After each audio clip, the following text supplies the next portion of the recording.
स्थायी कृषि समाधानों में लीडर धानुका एग्रीटेक लिमिटेड ने गोमती नगर स्थित नोवोटेल लखनऊ के बॉलरूम में विशेष सेमिनार का आयोजन किया। कार्यक्रम का विषय था गन्ना विकास सर्वोत्तम पैदावार।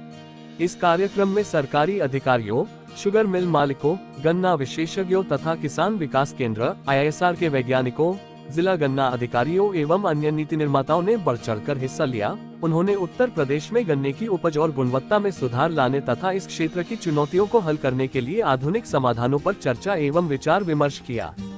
इस कार्यक्रम में शिरकत करने वाले माननीय अतिथियों में डॉक्टर बख्शी राम पद्मश्री, पूर्व निदेशक गन्ना प्रजनन संस्थान Shri Madhvendra Pratap Singh, MLA Sawayajpur Hardoi Uttar Pradesh, doctor Kumar Vineet, IAS MD, UP cooperative sugar factories federation limited तथा श्री रोशन लाल तमक, ED एवं CEO चीनी व्यापार DCM श्रीराम लिमिटेड शामिल रहे।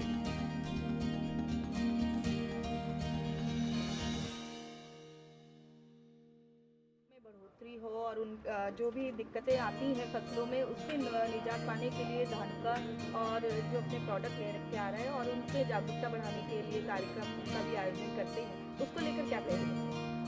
देखिए, आज हमारा देश कृषि प्रधान देश है और हमारे किसान आज जो नई जनरेशन है पढ़ लिख के आ रही है वो बातों को समझ रही है, लेकिन जो पुरानी जनरेशन के किसान हैं वो नई तकनीक के बारे में इतना नहीं समझ पा रही है। तो आज धानुका के 290 लोग यूपी के गांव में काम कर रहे हैं।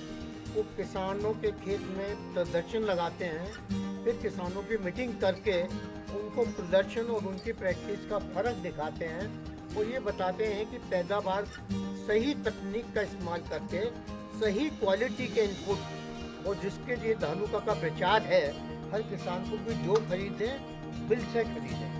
तो उस प्रकार से हम किसानों के बीच में नई जानकारी ले जा रहे हैं और अगर नई जानकारी से खेती की जाए तो मैं याद दिलाना चाहूँगा, आप 16 नवंबर को अगर रहे हों जहां हमारे माननीय योगी जी जो डायनामिक चीफ मिनिस्टर यूपी के, उन्होंने कहा था यूपी में 3-4 गुना पैदावार बढ़ाने का पोटेंशियल है क्योंकि हमारी ज़मीन बहुत फर्टाइल है, हमारे यहाँ गंगा यमुना और बहुत सा नदियों का पानी है, पानी की कोई कमी नहीं है। तो आज जो उन्होंने कहा वो बिल्कुल सही कहा था।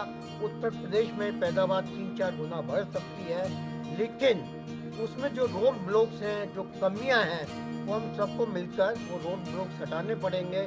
किसानों तक सही इनपुट, सही ज्ञान, सही प्राइस, सही चीज़ें सब होंगी तो उनकी पैदावार ना बढ़े ऐसा संभव नहीं है। सर, पेस्टिसाइड्स और कीटनाशक का जिस प्रकार प्रयोग होता है उसमें फसलों की जो क्वालिटी होती है वो निरंतर मतलब गिरती जा रही है, तो किस तरीके से लोग किसान जो है वो उनका सही मात्रा में प्रयोग करें और सही समय अवधि पे करें, उसके लिए कैसे उनको जानकारी दिलाई जाए? देखिए मैडम, एक तो ये जो है गलत फहमी है कि कीटनाशक का ज़्यादा प्रयोग हो रहा है। हमारे देश में 360 ग्राम पेस्टिसाइड प्रति हेक्टर इस्तेमाल होता है, जबकि आप यूरोप, अमेरिका, ब्राज़ील, चाइना में देखें तो वो 11-13 किलोग्राम, 5 किलोग्राम, ये प्रेजेंटेशन में दिखाया भी था कि आपका विदेशों में कितने किलोग्राम पेस्टिसाइड इस्तेमाल हो रहा है। हमारे देश की असली समस्या है नकली। हमारे देश में पैरेलल इंडस्ट्री नकली की है और जो समस्या है वो नकली की वजह से है,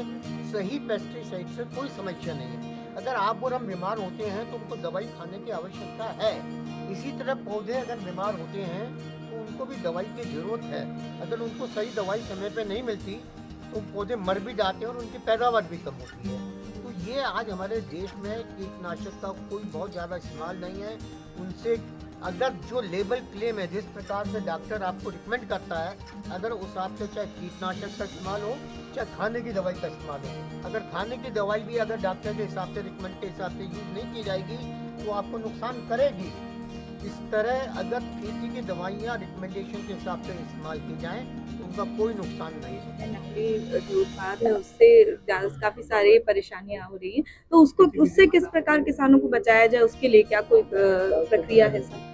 देखिए, उससे किसान को जागरूक करके ही बचाया जा सकता है और यही उद्देश्य है जो आज ये मीटिंग हो रही है।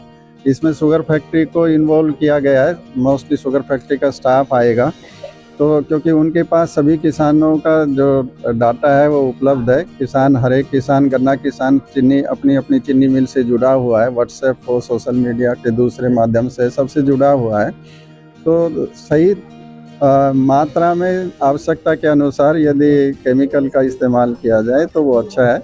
वो सही कहा है कि भारत में इतना ज़्यादा पेस्टिसाइड का इस्तेमाल नहीं है जितना कि दूसरे देशों में होता है। सर, गन्ने की फसल की पैदावार बढ़ाने के लिए आज धानुका द्वारा एक सेमिनार का आयोजन किया गया। किन चीज़ों पर आपने चर्चा की और क्या निकल के आ रहा है जो किसानों के लिए लाभप्रद होगा? देखिए, उसका उद्देश्य यही है कि कैसे गन्ने की पैदावार को बढ़ाया जाए। और पैदावार, किसी भी फसल की पैदावार बढ़ाने के लिए सबसे मुख्य रोल जो होता है वो वैरायटी का होता है। तो एक सही वैरायटी का यदि चुनाव किया जाए तो वो उसको पैदावार निश्चित रूप से बढ़ेगी। आजकल क्या है, जैसे 238 खेती से बाहर होती हुई जा रही है और दूसरी प्रजातियों की पैदावार उतनी नहीं है जितनी कि 238 की थी। तो किसान भी एक तरह से हताश है कि कौन सी प्रजाति लगाए। इवन के साउथ इंडिया, तमिलनाडु हुआ, महाराष्ट्र हुआ, कर्नाटक हुआ, वहाँ तक की वैरायटी ला के किसान लगा रहा है, जो कि उचित नहीं है क्योंकि उनकी टेस्टिंग नहीं है। ये किसान हित में नहीं है कि कोई भी एक किसान साउथ इंडिया की या दूसरे राज्यों से वैरायटी ला के यहाँ उसका बीज बेचे। ये उचित नहीं है, इस पर सरकार को ज़रूर रोक लगानी चाहिए। परंतु जो यहाँ की वैरायटी है जो रिकमेंडेड है, उस जो अच्छी वैरायटी है उसका पैदावार अच्छी होगी, सर्टनली अच्छी होगी, बजाय इसके कि बाहर से लाए, क्योंकि उनका यहाँ के हिसाब से बीमारी और कीड़ों का जो है उसका इवैल्यूएशन नहीं हुआ है। Thank you.